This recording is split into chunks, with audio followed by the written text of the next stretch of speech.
Cette semaine dans Podcast Story, des femmes spoliées, le premier crime écologique, l'appel de l'abbé Pierre, un millionnaire qui perd tout et la story du doublage de Friends, la série mythique. Podcast Story. Emmanuel Curtil a été la voix française de Chandler Bing pendant 10 ans. Alors que le monde vient de perdre Matthew Perry, il a accepté de raconter à Podcast Story les coulisses du doublage de Friends. On disait salut, alors on avait décidé de le dire en faisant des harmonies vocales. On disait salut, salut, salut, salut. Si vous réécoutez des épisodes en VF, vous verrez, il y en a beaucoup des saluts comme ça. Et puis il y avait, tiens, machin, la tante à ma grand-mère.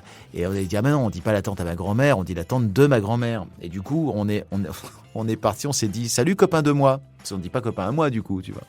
On dit salut copain de moi. Et du coup, c'est resté dans Friends. C'était pas du tout en anglais, hein, évidemment. Et donc, il y a plein d'épisodes où on t'entend « Hey, copain de moi! Hey, salut, copain de moi !» Voilà, et ça part de là. Hiver 54. Les températures sont extrêmement basses en France. On meurt dans les rues de Paris. L'abbé Pierre lance son appel. Il y a urgence. Les Français doivent savoir. Ils doivent agir. Mes amis, au secours. Une femme vient de mourir gelée, cette nuit à 3h sur le trottoir du boulevard Sébastopol, serrant sur elle le papier par lequel avant-hier on l'avait expulsée. Chaque nuit, ils sont plus de 2000 recroquevillés sous le gel, sans toit, sans pain, plus d'un presque nu. Devant tant d'horreur, les cités d'urgence, ce n'est même plus assez urgent. Écoutez-moi. Connaissez-vous l'effet Mathilda ?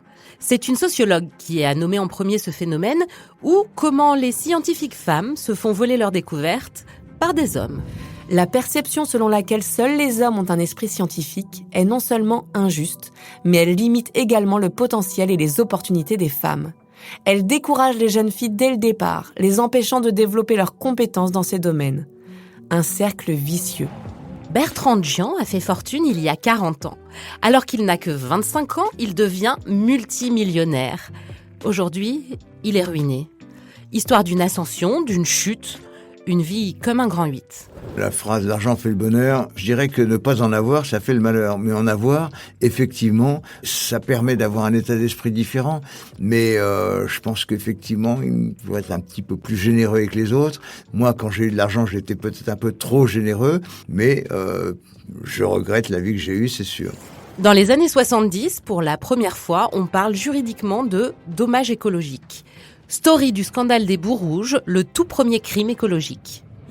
Quelques minutes plus tard, l'écho d'une puissante détonation secoue la douceur de cette nuit. La coque largement éventrée du petit pétrolier laisse échapper depuis ses cales des ruissellements rouge-orangé et répand aussitôt une odeur suffocante d'ammoniac sur toute la côte. Cet attentat, précise son communiqué, est une réponse aux agissements criminels de la société Montedison, propriétaire du navire. Ces femmes qui devraient être nos belles. Crime écologique en Méditerranée, l'appel de l'abbé Pierre, l'histoire du millionnaire devenu pauvre et l'hommage à Matthew Perry par sa voix française. Bonne semaine avec Podcast Story. Podcast Story. On a tous une histoire à écouter. Ne manquez aucun épisode de Podcast Story. Abonnez-vous et mettez 5 étoiles sur Podcast Addict, Amazon Music ou Spotify.